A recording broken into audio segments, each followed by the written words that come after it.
बेटा जो अब हम टॉपिक डिस्कस करने जा रहे हैं ये काफ़ी इम्पोर्टेंट भी है और ये पर्टिकुलर इस सेंस में भी है कि ये इसका मटेरियल जो है वो आपको बुक से या इंटरनेट से बड़ी मुश्किल से मिलेगा। सो हम इसको डिस्कस करते हैं, दैट इज़ द नियो पैलोनोलॉजी। इसमें हम पैलोनोलॉजी एंड डिफरेंट रिलेटेड टर्म्स को देखेंगे और इसी जो ये स्पेसिफिक ब्रांच ऑफ साइंस है इसी की एप्लीकेशन भी देखेंगे। So neopalynology is the study of micro organic material like pollen, spores, dinoflagellates और माइक्रोफोसल, इनकी स्टडी को हम देखते हैं और इस स्टडी से रिलेटेड कुछ ऐसे मेथड्स जिनको हम एम्प्लॉय करते हैं डिफरेंट डिसिप्लिन्स में। और ये जो प्रेजेंस है इनकी पोलन्स की या स्पोर्स की विद इन आवर इन्वायरमेंट, ये इस लिहाज से भी काफ़ी इंपॉर्टेंट है कि इसकी वजह से काफ़ी चेंजेस आती हैं, काफ़ी फिनोमिनाज जो होते हैं वो चेंज होते हैं। सो हम इससे रिलेटेड फर्दर जो है वो डिफरेंट टर्म्स को देखते हैं। इनमें हमारे पास है पैलियोपैलोनोलॉजी। ये अगर हम इन्हीं माइक्रोस्पोर्स को, पोलन्स को अगर हम फोसल्स फॉर्म में स्टडी करते हैं तो उस फील्ड को, उस ब्रांच ऑफ साइंस को कहते हैं palaeopalynology. The field of palynology that is concerned with the fossils of micro organism. Next हमारे पास है palynomorph. All the material used in palaeopalynology, हम पैलोनोलॉजी में जिन मटेरियल्स को यूज़ करते हैं लाइक अगर वो फोसिल्स फॉर्म में पोलन्स हैं हमारे पास या हमारे पास स्पोर्स हैं, तो इन सब को हम कहते हैं पैलियोनोमॉर्फ। साइंटिफिकली अगर देखें तो हम इनको साइज रेंज में देखें, that is equal to 5 to 500 micrometre in size. ये यहाँ पे ये साइड पे यहाँ पे नज़र भी आ रहे हैं। एक्चुअल पैलियोनोलॉजी अगर हम फॉसिल फॉर्म में पढ़ते हैं तो उसको कहते हैं पैलियोपैलोनोलॉजी। अगर हम उसी को लिविंग फॉर्म में पढ़ेंगे, उन्हीं पोलन्स को, उन्हीं स्पोर्स को, बॉटनिस्ट जो लिविंग फॉर्म में देखते हैं उसको स्टडी करते हैं तो उसको कहते हैं एक्चियोपैलोनोलॉजी। पैलोनोलॉजिस्ट वो साइंटिस्ट, वो जियोलॉजिस्ट जो इन पोलन्स को, स्पोर्स को स्टडी करता है उसको कहते हैं पैलोनोलॉजिस्ट। एंटोमोपैलोनोलॉजी, ये एंटोमोलॉजी से रिलेटेड टर्म है बेटा। एंटोमोलॉजी होता है द स्टडी ऑफ इंसेक्ट्स, और अगर यही पोलन्स या स्पोर्स जो इंसेक्ट की बॉडी के साथ या उसकी गट में ट्रैप पाए जाते हैं तो उस स्टडी को कहते हैं entomopalynology. The study of pollens found on the body or in the gut of the insect. Melissopalynology, the study of pollens in honey, जो इंसेक्ट हैं, जो बीज हैं, वो पोलन्स इन को, फ्लावर्स को विजिट करते हैं।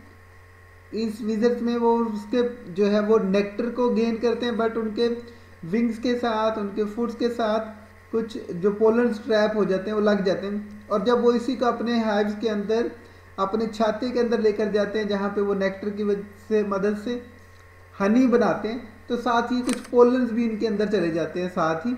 तो अगर हम हनी के अंदर जो पोलन प्रेजेंट है उनको स्टडी करते हैं तो उस ब्रांच साइंस को कहते हैं मेलिसियोपैलोनोलॉजी। एरोपैलोनोलॉजी, ये पोलन्स या ये स्पोर्स बहुत ही माइन्यूट होते हैं और ये विंड के साथ, हवा के साथ हमारे एटमॉस्फेयर में बिखर जाते हैं, इनकी प्रेजेंस होती है। इस स्टडी अगर करेंगे इन पोलन्स को जो हवा में मौजूद है तो इसको कहते हैं aeropalynology. The branch of palynology that deal with the study of palynomorph suspended in the air, जो एयर के अंदर सस्पेंड है उनको कहते हैं एरियोपैलोनोलॉजी। स्ट्रेटिग्राफिक पैलोनोलॉजी, स्ट्रेटा कहते हैं लेयर्स को बेटा, और ये स्ट्रेटिग्राफिक पैलोनोलॉजी जो पोलन्स होते हैं या स्पोर्स होते हैं वो डिफरेंट सेडिमेंट्स के अंदर ट्रैप हो जाते हैं और ऊपर से सेडिमेंट्स की लेयर आती जाती है। तो इस तरह से हर स्ट्रेटा के अंदर डिफरेंट मतलब जो प्लांट्स होंगे, हर प्लांट के स्पोर्स, पोलन्स डिफरेंट होते हैं। तो हमें उन स्ट्रेटा से, उन लेयर की स्टडी से पता चल जाएगा कि जियोलॉजिकल पास्ट ईयर में, पास्ट डेकेड्स के अंदर ये पर्टिकुलर प्लांट कौन से एरिया में, कौन सी जगह पे और कौन से टाइम पे मौजूद था। अगर हम उनके पोलन्स और स्पोर्स उस स्ट्रेटा के अंदर या उस लेयर के अंदर फाउंड होते हैं हमें, तो इसको कहते हैं stratigraphic palynology. Apiculture, this is the very common the branch of science that deal with the beekeeping. Beekeeping मतलब ये देखें, ये हनी के लिए बी कीपिंग जो करते हैं इसको कहते हैं एपिकल्चर, फोरेंसिक पेलेनोलॉजी। अगर हम इन्हीं स्पोर्स को, इन्हीं पोलन्स को हम जो है वो क्रिमिनल केसेस सॉल्व करने के लिए या इनको एनालिसिस करते हैं किसी क्राइम को उसके ट्रेस करने के लिए, तो उसको कहते हैं forensic palynology. Forensic palynology is the application and utilization of palynomorph analysis into crime and laws to solve criminal cases. Further हम इनकी देखते हैं, मतलब ये 6 एप्लीकेशंस हैं। Application of neopalynology in the field of forensic science, aeropalynology in the field of medicine, plant systematics, stratigraphy and apiculture. तो one by one हम इनको डिस्कस करते हैं।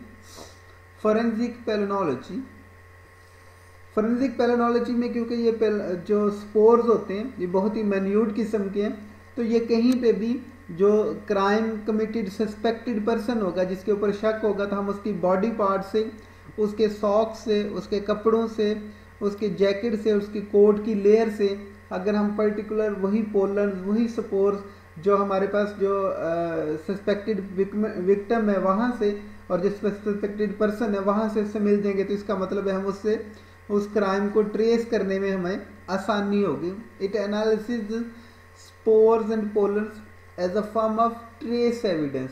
तो हम इससे ट्रेस कर सकेंगे कि ये पर्टिकुलर पोलन या स्पोर अगर इसकी बॉडी पे मौजूद है और यही जो है वो विक्टिम की बॉडी पे भी मौजूद है, तो हमें ये सस्पेक्टेड इंसान को, क्रिमिनल को ढूंढने में आसानी होगी।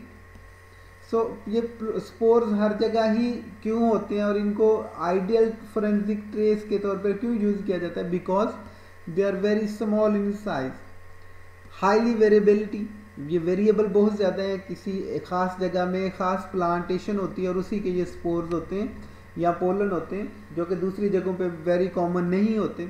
And being found on almost any item, तो इनको अगर ट्रेस करना हो तो हम कहीं से भी इसको ट्रेस कर सकते हैं, बॉडी से, शूज़ से, हेयर से, फर से, क्लॉथ से, पॉकेट से, सॉक्स से, शूज़ से, तो ये कई जगहों से हम देख सकते हैं।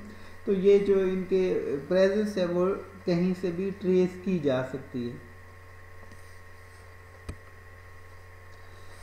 फोरेंसिक पेलेनोलॉजी से हम क्या कर सकते हैं? We can relate a suspect to crime. अगर हम किसी पे शक है किसी पे, तो हम उस क्राइम सीन के ऊपर जो हमें पोलन या स्पोर मिलते हैं या पेलेनोमॉर्फ्स मिलते हैं, मतलब माइन्यूट माइक्रो ऑर्गेनिक चीज़ें मिलती हैं, और जो हमें जिस पे सस्पेक्ट है अगर हमें वहाँ से भी मिलते हैं, तो इसका मतलब है कि हम उस सस्पेक्ट को उस क्राइम से, उस जुर्म से, उस स्पॉट से हम इसको रिलेट कर सकते हैं। It can relate an item left on at a crime scene to the suspect victim. तो जो ये देखिए, ये प्रीवियस स्लाइड में या जहाँ पे अगर क्राइम सीन कोई होता है तो यहाँ पे इसको मार्क कर दिया जाता है और फिर उससे एविडेंसेस या ट्रेसेस कलेक्ट किए जाते हैं। और ये एविडेंसेस या ट्रेसेस अगर आपको एक सस्पेक्टेड पर्सन है वहाँ से भी, उसकी बॉडी से भी मिलते हैं, उसके पास से उसकी जो पोजीशन है उससे भी मिलते हैं, तो डेफिनेटली आप जो है उसको इससे रिलेट कर सकते हैं। We can relate an item found on the suspect or the victim to a crime, जिसे ये पहले बता दिया कि इसमें हम जो हमें उस क्राइम सीन से मिलेंगे और सस्पेक्ट से भी मिलेंगी सेम चीज़ें, तो हम उनको भी रिलेट कर सकते हैं। एंड इट कैन प्रूव और डिसप्रूव एन एक्सक्यूज़। अगर किसी पे हम शक है तो हम उसको जो है वो साबित करके जो है उसे, या उसको फिर हम नेगेट भी कर सकते हैं, मतलब हम उसे झूठा और सच्चाई से साबित कर सकते हैं। सेकेंडली ऐसे एरोपेलेनोलॉजी, ये वो वाली ब्रांच है जिसमें प्रेजेंट होते हैं अगर स्पोर्स या पोलन एयर के अंदर और एलर्जी के इफेक्ट काज करते हैं, तो हम उनकी स्टडी करते हैं। ये बहुत ज़्यादा पोलन जो है वो बहुत ज़्यादा प्रोड्यूस होते हैं, ख़ासतौर पे जो ड्राई सीज़न होता है, जबकि जो वेट और रेनी सीज़न होता है इनमें इसकी प्रेजेंस कम होती है, क्योंकि ये हवा क्लीन हो जाती है इनकी वजह से, मॉइस्चर होने की वजह से। तो ये जो तब हवा के अंदर जो है वो बहुत कम तादाद में होते हैं। पोलन काज पोलिनोसिस, पोलिनोसिस मतलब हे फीवर, इसमें डिफरेंट इसकी जो है वो साइंस सिम्टम्स हैं जिनको हम नेक्स्ट स्लाइड में देखते हैं। जब ये किसी भी इंसान के म्यूकस मेम्ब्रेन में, ट्रेकिया में, ब्रोंकाई में या फिर कॉर्निया अफाई के साथ इनका कांटेक्ट होता है तो ये इरिटेशन काज करते हैं या डिफरेंट एलर्जिक सिम्टम्स काज करते हैं। और ये एलर्जिक सिम्टम्स जो होते हैं ये हिस्टामाइन को अमाइनो एसिड को प्रोड्यूस करते हैं, जिसकी वजह से जो ये इन्फेक्टेड प्लेसेस होंगी like the mucus membrane, trachea, bronchi या कॉर्निया, यहाँ पे एलर्जिक सिम्टम्स और ये स्वेलिंग जो है, इन्फ्लेमेशन जो है वो होती है इनकी प्रेजेंस की वजह से।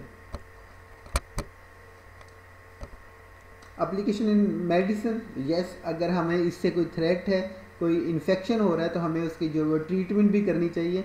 जो प्रीवियस स्लाइड में पॉलिनोसिस यूज टर्म होती है, हे फीवर जिसको कहते हैं, उसमें स्नीजिंग होती है, कंजक्टिविटीज़ होती हैं, निमोनिया इसमें हो सकता है, ट्रेकिया या ब्रोंकाइटिस की स्वेलिंग हो सकती है या फिर हेडेक हो सकती है। डर्मेटाइटिस यानी कि small reddish swellings on the skin, अगर आपको इससे इरिटेशन हो रही है, आप इससे थ्रेशिंग हो रही है, खारिश हो रही है, तो इससे जो है वो डिफरेंट ये वाले भी स्वेलिंग्स हो जाएगी आपकी स्किन के ऊपर। तो ये सारे वही एलर्जिक काजेज हैं जो किसी एक ख़ास स्पेसिफिक पोलन से या स्पोर से इंसान को होते हैं। पॉसिबल कल्प्रिट्स फंगल स्पोर्स होते हैं, कैलेडोस्पोरियम, और हम इसकी जो ट्रीटमेंट है डेफिनेटली हम उसमें क्या करेंगे, एडमिनिस्ट्रिंग एंटी हिस्टामाइन ड्रग्स, क्योंकि अगर ये इनकी प्रेजेंस होती है तो इससे हिस्टामाइन जो है वो अमाइनो एसिड प्रोड्यूस होता है जो कि इन्फ्लेमेटरी एक्शन काज करता है, तो हम इसको एंटी हिस्टामाइन ड्रग देंगे। Keeping health promoting pollen tablets देंगे उसको, या फिर कीपिंग सस्पेक्टेड पर्सन इंडोर, जैसे कि लेक्चर में बताया था कि हम जो अगर कोई स्पेसिफिक पोलन से उनको एलर्जी हो रही है तो हम उसको क्या करेंगे, उनको कहेंगे कि आप अपनी एक्टिविटीज़ जो वो इंडोर कर दें आप, या फिर आप मास्क पहनें, और इन पोलन से ये ख़ास एक पीरियड में प्रोड्यूस होते हैं तो आप इनसे बचें। Application in plant systematic, yes, क्योंकि ये काफ़ी डाइवर्स होते हैं और हर एक प्लांट के उससे डिफरेंट होते हैं दूसरे प्लांट से, पोलन दर स्पोर, तो हम इस पोलन या स्पोर्स की स्टडी से प्लांट को कैटेगराइज भी कर सकते हैं। इनकी शेप, इनका साइज, अपर्चर, ऑर्नामेंटेशन, ये चीज़ें डिफरेंट होती हैं, जिससे हम डिफरेंट प्लांट्स को डिस्टिंग्विश कर सकते हैं कि ये किस प्लांट के स्पोर्स हैं, किस प्लांट्स के पोलन हैं। स्ट्रेटोग्राफी में हम ये देखते हैं कि ये डिफरेंट लेयर्स जो हैं सॉइल की, उनके अंदर कौन कौन से पोलन्स और या स्पोर्स या माइक्रोस्पोर्स प्रोड्यूस हैं, मौजूद हैं, और उन स्पोर्स की वजह से हम देख सकते हैं कि ये डिफरेंट लेयर्स के अंदर और या डिफरेंट स्ट्रेटा के अंदर ये उस टाइम के अंदर कौन कौन से प्लांट मौजूद थे। और अगर इसी तरह से हम इसके जो है वो पेट्रोलियम या ऑयल एक्सप्लोरेशन या गैस एक्सप्लोरेशन में भी हमें हेल्पफुल होते हैं, क्योंकि हमें पता चल जाएगा कि ये वाले प्लांट जो है ना वो ऑयल या गैस वाले जो एरियाज हैं उन पे अगर ये वाले प्लांट उनमें ज़्यादा होते हैं और उसी के पोलन जो वो इस लेयर से भी मिल रहे हैं, इसका मतलब है कि यहाँ पे भी ऑयल एंड गैस की एक्सप्लोरेशन हो सकती है, यहाँ पे भी वो उनकी मौजूदगी के चांसेस हैं। तो ये भी जो है ना वो स्ट्रेटोग्राफी में आता है। थैंक्स फॉर पेशेंस, होपफुली समझेंगे। अगर कोई इश्यू होगा, क्वेश्चन होगा तो वो कमेंट बॉक्स में पूछ सकते हैं।